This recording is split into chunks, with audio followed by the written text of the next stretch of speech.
12 months ago, the Labor Party was elected to government. They had a series of election promises, but none, sir, were more important than their promise to fix the ramping crisis. None were more important than their first priority, to fix ramping in South Australia. Now, they have argued earlier today, they have received a vote of support from their members, but the people of South Australia, sir, know what they voted for. Swinging voters in South Australia who trusted the Labor Party to deliver for their interests know what they voted for. People in Morialta who chose not to support me, but instead to support the Labor Party, know that they were promised that Labor would fix ramping. And despite all of Labor's attempts and endeavours to convince everybody this week that they never ever said it, they have not fooled anyone outside of their own supporters in this chamber, sir.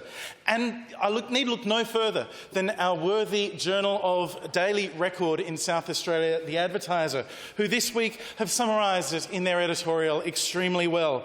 Labor has not fixed the ramping crisis. There is no magic wand for this complicated and difficult task, but that does not excuse any attempt to weasel out of this simple election commitment by twisting history. Labor won the election because of a dishonest campaign, aided and abetted by the Compliant Ambulance Union. Having secured huge funding promises, the AMBO Union has gone to ground. They will not attack their Labor mates over ramping. And then, again, as the leader said in part earlier, the problem for the government is that in light of its preposterous denials this week that it ever set a ramping target when the issue was the centrepiece of its election campaign, this too looks like trickery. Frankly, it's going to be hard to believe anything Labor says about ramping from now on. Why only now, a year after the election, is it taking issue with what it happily led the public and the media to believe was its policy, bringing ramping back to 2018 levels? There must be many swing voters around the state feeling like they have been hoodwinked. Labor will be banking on the fact that it has 3 years until the next poll to repeat its position enough times that at least some voters will start believing it. But who will buy whatever big promise it makes in the 2026 campaign? And that's really the key thing, isn't it? Who will buy any promise, let alone a significant promise, made by Peter Malinauskas or any of his ministers ahead of the 2026 election campaign? You know, the Leader of the House told us only a few years ago that once credibility is lost in politics, it never comes back.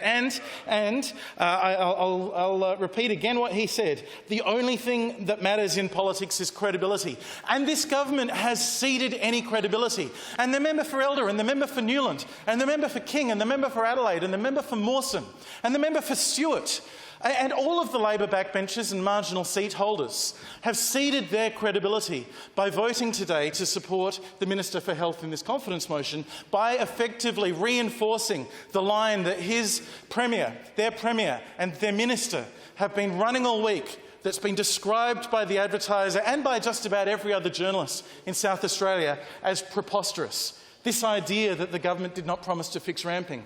And we see it right across the board in their election commitments. They promised that there would be a hydrogen power plant built for $500 million in Whyalla. I don't think anyone believes the costings. I don't think anyone believes that any of that part of the commitment will be delivered. They promised that families with 3-year-old children would get preschool, universal access to preschool in 2026. Preschool. Free preschool is the expectation, 15 hours of a preschool service, and nobody in education thinks that that is remotely likely to be delivered in the way it was promised. They promise university commissions that have been put on hold while they try and convince the universities to agree it amongst themselves. They promise that there would be apprenticeships delivered by training colleges, and indeed even the paid advertising that the South Australian taxpayers paid for said that there would be apprentices coming out of these new training colleges. But we know from the Minister for Education, Training and Skills that their big spend on training colleges, on technical colleges, will deliver pre-apprenticeship courses and no apprentices. They promised that they'd give principals the right to hire and fire in our schools, and there is nothing to be seen of their promise. 48% is the mark that the Deputy Premier gave his own government on Monday when asked how many of their election promises they were delivering. 48% was the report card that the Deputy Premier gave this government. My goodness, that was generous. This is a government that has failed the people of South Australia. They are not delivering on their central commitment, and they're not delivering on many of their other commitments either. They've lost all credibility, and nobody in South Australia can trust this Labor government ever again.